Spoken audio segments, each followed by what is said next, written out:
ശഅബാനിലാണ് ഞാനും നിങ്ങളുമുള്ളത്. പരിശുദ്ധ റമളാനിന് വേണ്ടി ഒരുങ്ങി നിൽക്കുകയാണ്.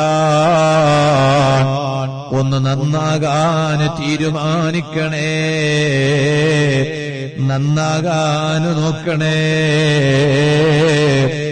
ഈ സദസ്സിൽ വന്ന് കൂടിയതിന്റെ ബറക്കത്ത് കൊണ്ട് ഒന്ന് ഈമാനോടെ ജീവിച്ച് ഈമാനോടെ മരിക്കാനൊരുങ്ങിക്കോ. എത്ര മഹാന്മാരാണ് ഒരു തീരുമാനത്തോടെയാണ് ഞാനും നിങ്ങളും ഈ സദസ്സിൽ നിന്ന് പിരിഞ്ഞു പോകേണ്ടത്. എന്റെ മരണം എപ്പോഴാണെന്ന് എനിക്കറിയില്ല, നിങ്ങളെ മരണം എപ്പോഴാണെന്ന് നിങ്ങൾക്കും അറിയില്ല.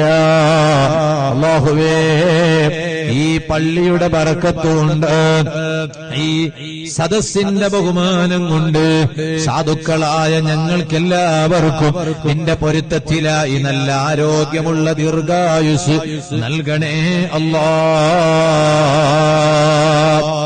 എങ്ങനെ മരിക്കണോ? മരിക്കണതിന് തൊട്ട് മുമ്പൊരു തൗബ ചെയ്യണോ, എന്നിട്ടതാ തൗബ ചെയ്തിട്ട് മരിക്കണം. ഓ, അതുകൊണ്ടാണ് മഹാന്മാര് പറഞ്ഞില്ലേ, എപ്പോഴെല്ലാം തൗബ ചെയ്യണം? ദിവസം 2 നേരം തൗബ ചെയ്യണം. ഓ ഉമ്മമാരെ, നിങ്ങൾക്കൊരു രോഗം വന്നു എന്ന് സഹിക്കുക. നിങ്ങളതാ ഡോക്ടറിന്റെ അരികിൽ പോയി, ഡോക്ടർ മരുന്നെഴുതി തന്നു. നിങ്ങൾ ആ മരുന്ന് കൊണ്ടുവന്നു.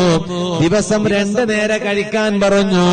എന്നാൽ നിങ്ങളത് നല്ല ശ്രദ്ധയോടുകൂടെ ആ ഗുളിക കഴിക്കാറില്ലേ, മരുന്ന് കഴിക്കാറില്ലേ? നിങ്ങൾ ഏടക്ക് പോകുന്നുണ്ടെങ്കിലും അത് നിങ്ങൾ കൊണ്ടുപോകാറില്ലേ? നിങ്ങളത് നന്നായി ശ്രദ്ധിക്കാറില്ലേ? എന്നാൽ മഹാന്മാര് പറഞ്ഞു, ഓ ദിവസവും 2 നേരം തൗബ ചെയ്യാൻ ശ്രദ്ധിക്കണേ. ഒന്ന് സുബഹിക്ക് ഉണർന്നാൽ ആ പ്രഭാത സമയമുണ്ടല്ലോ, ആ സമയത്ത് നിങ്ങൾ റബ്ബിനോട് തൗബ ചെയ്യണം. മറ്റൊന്ന് രാത്രിയായാൽ നിങ്ങൾ അല്ലാഹുവിനോട് തൗബ ചെയ്യണം. ഈ 2 നേരം എല്ലാ ദിവസവും പടച്ച റബ്ബി തൗബ ചെയ്യണം. അങ്ങനെ നിങ്ങൾ തൗബക്കാരായാൽ മരിക്കുന്നതിന് തൊട്ട് മുമ്പ് നിങ്ങളതാ തൗബ ചെയ്തിട്ട് മരിക്കാൻ അല്ലാഹു നിങ്ങൾക്ക് അവസരം തരുന്നു. നിങ്ങൾ തെറ്റ് ചെയ്തവരാണോ? ആ തൗബയിലൂടെ നിങ്ങളെ പാപം അല്ലാഹു മായ്ച്ചു കളയുന്നു.